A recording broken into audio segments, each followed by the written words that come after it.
Stephanie here is really passionate about animals. So she um, volunteers like at the pet shelter, on the weekends, so it's kind of a double. You get your fix of some animal love, but you get to meet other volunteers. They have a lot of, they have golf outings, they have pancake breakfast. Like, it's all just a matter of meeting new people. So I think it's not that hard for me. Like, you can look at like our chamber has a calendar of events. You're on Facebook, you're likely seeing it by other people that are interested in something. And it doesn't even necessarily have to be like business minded. Like I went to a yoga class the other day and I don't know, it was like a room full of people I had never met before. Right. And then eventually get chatting about what you do for a living. Welcome to the LeadingLane podcast for real estate pros by real estate pros with your hosts, Ashley Frederick and Stephen Birch. If you're looking for an honest, authentic, and raw perspective, you found it.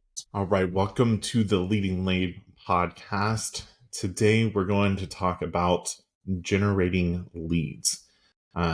This is something that I get really passionate about because I think that in this industry, people look for the easy button. And I think a lot of times agents are very good at the transactional and the instant gratification, meaning that that lead comes in from wherever and kind of falls in their lap. They are great at being able to pick it up and then take it through the journey of the transaction. But agents really, really, really lack the ability to figure out how do you control your business and truly generate leads, not just hoping and praying that this lead is going to, fall on your lap. So I know we've had multiple discussions about, being the only realtor in the room, and we do a lot of things with our sphere of influence and reaching out to, wish them happy birthdays or anniversaries, special occasions. But Ashley, what is your advice for, and it doesn't have to be a new or an experienced agent, anybody, right? How do you actually control your business and generate leads so that you're not just in this emotional roller coaster of ups and downs and the valleys? Like, how do you keep that consistent? What do you do? Yeah, so we definitely talk about Sphere. And Sphere, by far, every time I do a business review, I think it's like 95% of my business is Sphere. So, there's an easy way that, not easy, but some people will pay for, Zillow, Realtor.com, and that's definitely a measurable item that you can do. I think that works good for some people. Again, it has to do with follow-up though too, because if you're going to pay for these leads, what are you doing with them once they come in? But yes, so showing up. So I always talk about, right, like realtor equals community. So are you being seen in the community? And a lot of times when I'm talking to realtors, I'll ask like what they do extracurricular wise, and it's crickets. So it's really simple, I think. You can start with something really small as far as maybe like one time a month you do something. So maybe that's going to a business after 5, or there's other things like BNI. So BNI has been a great lead generation source for me. It's Business Networking International. You can only have one classification, so only one realtor. I have a client of mine that just joined a BNI chapter, and it's actually been going really well for her, and she can see how that could work for her. So trying to find something like that. There's Rotary, there's, Kiwanis, there's Altrusa, there's literally anything that you're passionate about. Stephanie here is really passionate about animals. So she volunteers like at the pet shelter, on the weekends, so it's kind of a double. You get your fix of some animal love, but you get to meet other volunteers. They have a lot of, they have golf outings, they have pancake breakfast. Like, it's all just a matter of meeting new people. So I think it's not that hard for me. Like, you can look at like our chamber has a calendar of events. You're on Facebook, you're likely seeing it by other people that are interested in something. And it doesn't even necessarily have to be like business minded. Like I went to a yoga class the other day, and I don't know, it was like a room full of people I had never met before. Right. And then eventually get chatting about what you do for a living. And I think where I think people struggle is that they get this ick of, ooh, I don't want to be too salesy. I don't want to go in there and make them feel that I'm, gimmicky and trying to be, loop them in. And the only reason why I'm here at this event is because I'm trying to sell them a house. Mhm. And I understand that to, a point. But if you're going there with something that you already have a passion about, and if you are truly going there intentionally to help serve whatever it's going to be, you're naturally going to be having these conversations. But I think just, showing up is half the battle. That's the biggest issue, right? But are you wearing your swag, your name, your name tag? Is there anything else that is indication? Like, are you expecting people to come to you and start the conversation, or are you actually initiating that conversation to be able to do discovery? So I think it's, how do you have a conversation with people and bring up that, hey, I'm a realtor, right?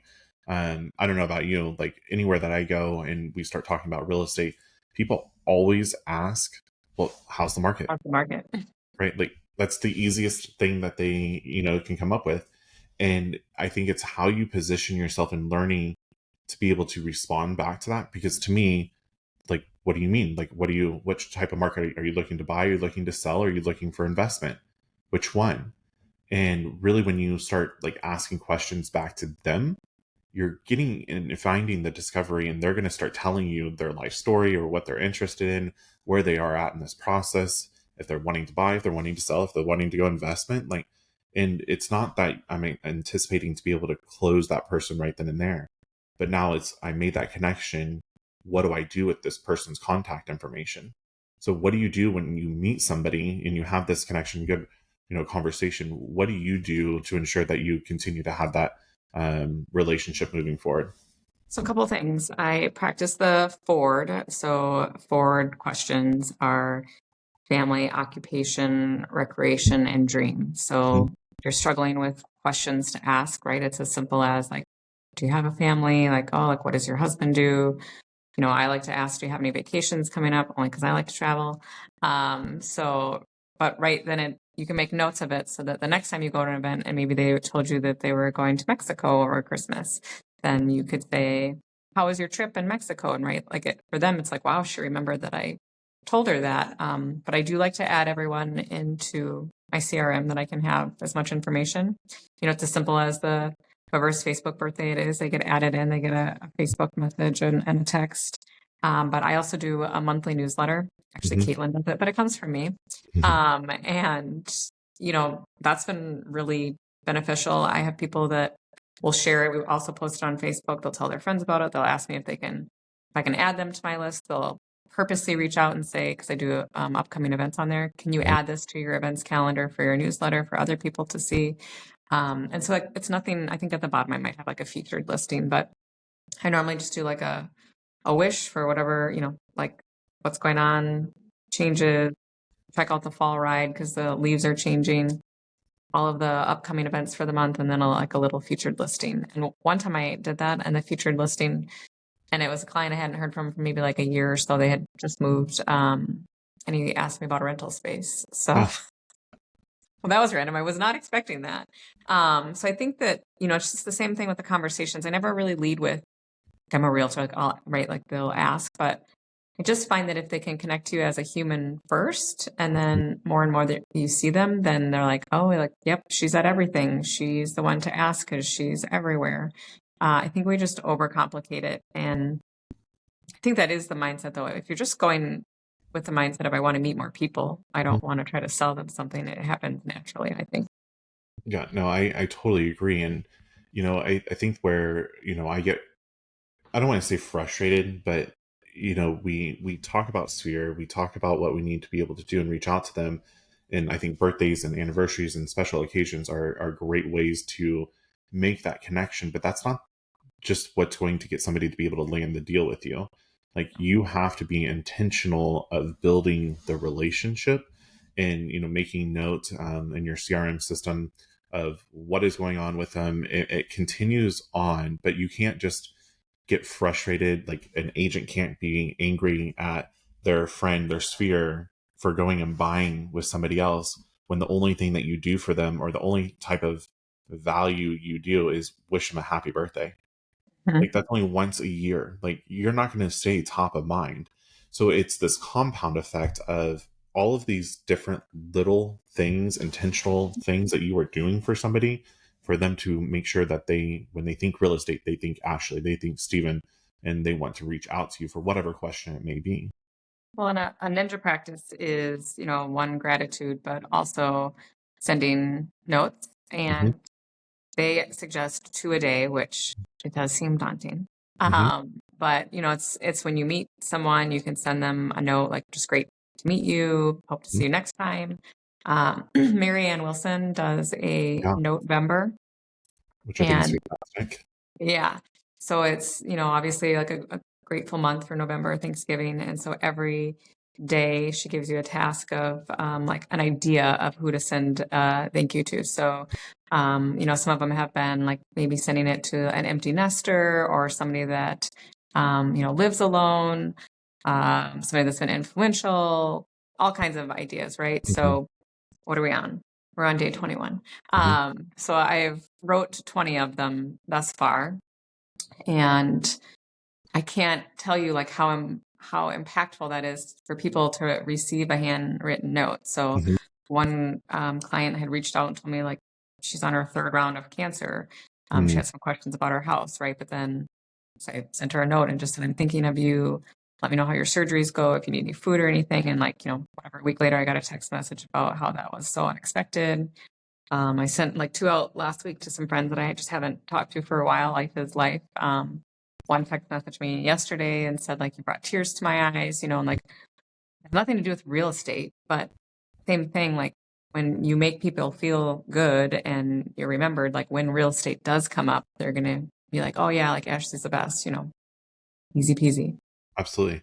And we just got done with our business planning stuff, and one of our agents was like, I love doing birthday cards, and they're great, but I fell off this last year about May June timeframe. And she was like, well, I really feel bad, because what happens if the family, there's a couple of family members that had a birthday within the first or second quarter, and then the other family members that have a birthday in the third or fourth quarter, then they didn't get it, so or they chopped liver. And so we really talked about that like she really wanted to make sure that she did these birthday cards. And so what I challenged her to do is, obviously consistency is not there, so can you lean into, like, I use Postable for my birthday cards. Is it handwritten from me? No, it's not. But at the end of the day, at least they're getting a birthday card. And then so where I challenged her is lean into something to like that, to where that every single person in your sphere is going to get a birthday card, period.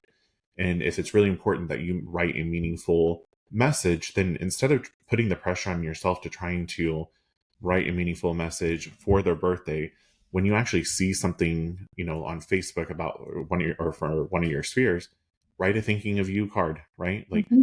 pop in your brain. That means way more than a birthday card. Yeah. I do it Everybody, for engagements. I do it for job promotions. I do it for anything. and I think that if we get over this fact of that I have to do everything, and yes, there's different things that you can buy into to be able to make sure it's consistent, but when you are more intentional with whatever event, like that is more impactful for our people than whatever, just or not doing it at all, right?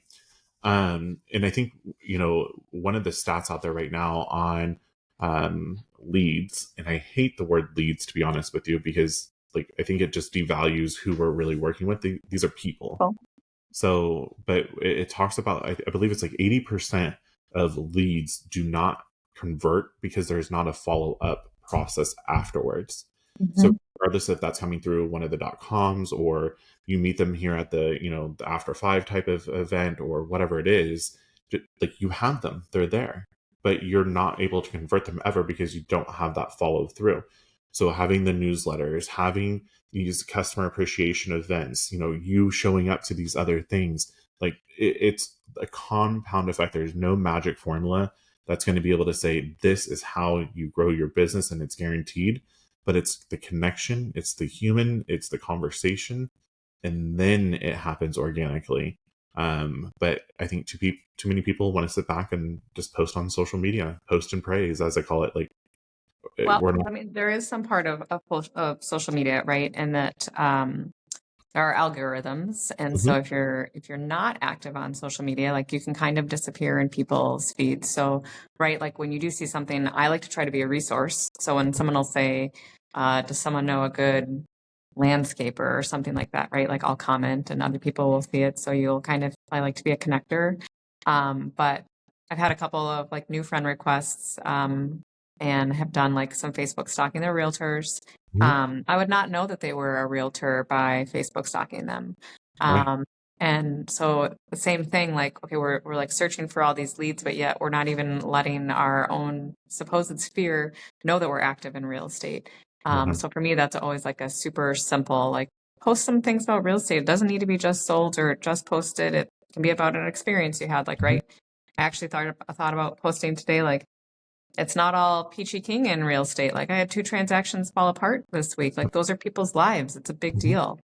Um, and I mentioned to you earlier this week, like I had a client pass away, and I mean, it weighs heavy on my heart. And people forget that it's just more than like posting or just meeting people. Like these people become in like literally parts of your lives. Right. And so it's important that you're still seen, and something as easy as acknowledging them on Facebook or stating just anything that's going on in your life. Maybe you went to a football game. It doesn't matter. It just have to be like, like, oh, I saw Stephen post. Yep, Stephen, that next home unlimited, right? It's just that repetitiveness that they see you. Well, and the we were talking about a marketing plan and social media plan, and we made a list of like, what do you actually post? And it was just listed, just sold. Like if I'm gonna have an open house. So I went through the whole list and I was like, okay, what is this topic about? Well, open house. Who is this really benefiting? It's benefiting me as an agent. Just sold is benefiting me as an agent, just listed, benefiting me as an agent. Like all of these different things that we're throwing out here is all about me as an agent. So what is the value that we are truly providing the public out there, and that it is actually going to serve them? And I think like shifting that around, like, yes, I think it's important to, show what's just sold and just listed, whatever, but that's not what's going to get people to come to you. If you're doing your newsletter, like, and I think that's something so simple that I didn't even put on there yesterday. Of if you already are doing a newsletter, post it on your social. Super simple, You right? never know who might pick it up. And you can I very saw well someone do. random share mine the last week. I was like, oh, but I never thought they would have shared that. But okay. Yeah.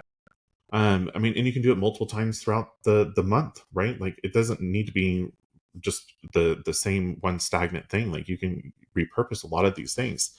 But the book that I love to be able to show like a value is Go Giver. And I don't remember the author on that one, but it just talks about like being the connector, making sure that you're always providing value to everybody else. And eventually the people are going to see that you're providing so much value that they're going to want to come back and use you.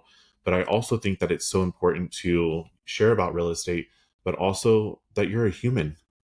Share your experiences. Computer. People want to work with people like them. So if it is football and you have the Badgers as the common denominator, or even maybe it's a rival, right? Like, and they want to go back and forth and taunt or whatever. Like, it creates the connection to show that you're just not all business. And I think that being the vulnerable, posting the vulnerable post about falling through or what's happening in your life, people want to be there to help you as well.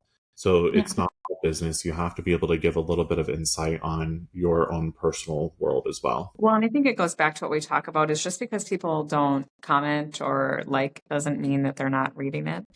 You're right. I mean, like as far as Badgers, like everyone knows that I'm there like every weekend. So, but right, that's a common when someone sees me, they're like, oh, that was a nail biter. Like I bet the crowd was just wild, right? Like I didn't bring it up, but now they have Mhm. something to talk about with me. But I think a couple months ago I posted about Mittens not feeling so well. And like, I don't know, I was at a golf tournament and like 3 different people were like, how's the cat? And it just led to, another conversation. But you did mention open house posts. And I think that in general, like open houses are another lead potential option.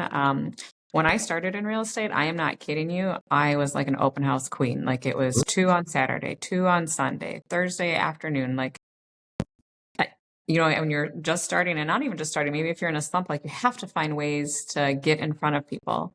And, it's weird sometimes to me when I meet a client, they'll say, I met you at an open house 5 years ago. Hmm. 5 years ago. And they Right. said that they were basically interviewing realtors for when the time came and they remembered, me, or they might want to see how you're going to treat their listing when it Right. comes out. But I will have there are a lot of people that aren't pre-approved and they are, house shopping not maybe the best way for themselves. And it takes them to meet someone at an open house that can be like, hey, if you sat down, had a buyer consult, let's actually talk about the process. So I think that that's another lead generator that people don't use enough. And I also think that people always think it has to be I need to have a listing. But Right. I have another client of mine that we had this conversation, and she held an open house for another realtor this last weekend, and she picked up, a very possible lead. That's just it. I have people do open houses on mine, and they get to take the leads by doing it. So it's a great opportunity for someone, if they are struggling, is to even just ask someone else to be able to do it. Well, I talk about marrying things that you already are doing, right? I think that open houses are fantastic, and that I did them all the time as well. That's what, I took those 2-3 hours, whatever it was. And if it was a slow open house, I still planned my entire next week. I was working ahead. And so I was not just sitting there twiddling my thumbs. I was being efficient with my time. But where I challenged my agent on this is that, okay, do an open house. If you do it from 1 to 3 on Sunday, go door knock around the neighborhood and invite them and say, hey, we're having a nosy neighbor open house from an hour before we actually open to the public. Come check it out. Maybe you can pick your own neighbor type of thing. But where I challenge people with that, and the reason why is that I want to say it's 78%, don't quote me 100% on that stat, that once a house goes up for sale, there's a 78% chance that another home within that same neighborhood is going to go up within the next month and a half, I think is what it is.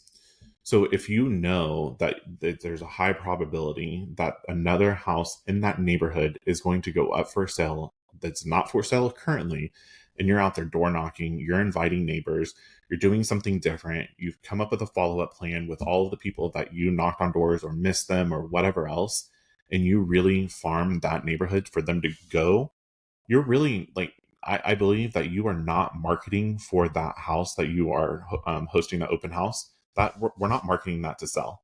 What we're doing is we're marketing for the future seller to hire us.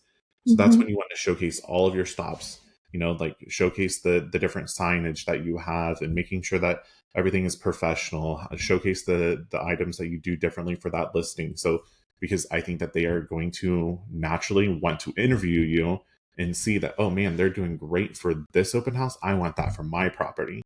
Because I guarantee you the next person that they're going to go interview, they're going to ask, are you going to do an open house? And they're going to say, nah, it's not really worth it.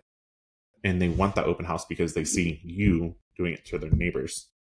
I think it's a great way to be able to compound effect it together, figure out your follow-up plan afterwards. And now you are going to be this well-known individual if you're doing an open house every single freaking week. Well, you mentioned the signage, and I think that that's really interesting. We didn't really use sale pendings at my last brokerage. We used sold the last 24 hours, but I've been really adamant about that with our agents as far as the sale pending and the solds. And I think this year I probably got 3 different leads off of the sale pending because they're like, holy mackerel, you had an offer in 24 days or Right. 24 hours. Somebody called. I had a expensive house listed, and they were interviewing other agents. And then they said, well, we saw your sale pending on that expensive house. If you can sell that house, you can sell any house. So we're just going to go with you. It was as simple putting a sale pending sign up, and I got a lead from that, So I think that people just maybe think about leads too broadly, or almost put up a barrier for the reality of it's actually just getting out there and doing things that are in real estate, meeting new people, going to the coffee shop. I mean, literally, I didn't know the owners of the coffee shop. And then I started going on a regular basis. And then they became clients because you just get to know people. It was never the intention. I just really like their coffee. Yeah. Well, so the other example that I gave, compound effect, right? So if you're going to go to the coffee shop, or I was talking to actually Missy, and she's talking about wrestling. okay, you're going to go and you're going to sit there and watch your son wrestle. So you're going to be in the stands. Make sure you're wearing your swag, but also what I would be doing is on my shoulder or on the base of my neck of my shirt. Like I would be putting a QR code, and I would be putting it to where the house is within the area. Like I would have it go to my website, because let's be real, if people are there at wrestling, they're going to be bored. They're going to already have their phones out. They're going to see a QR code on your shoulder, and they're going to scan it and they're going to go look at it. Like, you're different. You're showcasing how you are different than anybody else that is out there, and it's again the small things all added up together that will make a huge difference in how you generate your business. Yeah, I think videos too. When you talk about people think you have to be perfect, people don't want perfect. I stumble in my videos. Sometimes I'll take one and it's like perfect and great. I'm like, that worked. Other times even on the podcast, right? Like we don't retape when we stumble over words because that's not reality, and people don't want that. So, some people are very like set on the way that they look on camera, and I get it, but like it really is to the fact of like, is it any different than if they run into you in the grocery store? Like you look the same as you do on videos, so might as well just post it. And then again, like people are like, I think I hopped on one time because we were having we had a hailstorm and it was a shit show, and people were getting taken advantage of it. So I just hopped on, and then 10 other people were like, "Thank God you said something. Don't use this company, whatever." So it really was not to generate business. It was to help people make the right decision, but in a roundabout way. Again, you're seen as the expert. Again, providing value. You're helping people, and that's what it's all about. It's all about helping people, providing the value, being the connector, being the mayor of your town without having to be in the politics, right? Like it's making sure that they always think of you, and it's not just one thing; it's multiple. And it's multiple small things. And I think that we are our own worst enemies and we're our own worst critics. And we put these bullshit, stories in front of us. And that's actually what stops us to be able to just go out there and have conversations and make connections. It's always like we say, like, who's really who's getting in the way? Like, it's you. Like, every time you actually break it down, like, you're in your own way. So I think that we gave some great tips for people that are struggling with leads. So please take some of our advice, do some of what you think might be hard, but we know can also be easy. And hopefully you can fill your pipeline soon. Toodaloo. If you've enjoyed today's episode, please like, subscribe, and share with others. Stay connected for more genuine insights and strategies to boost your real estate career on Facebook, or check out our website. We'll see you next time.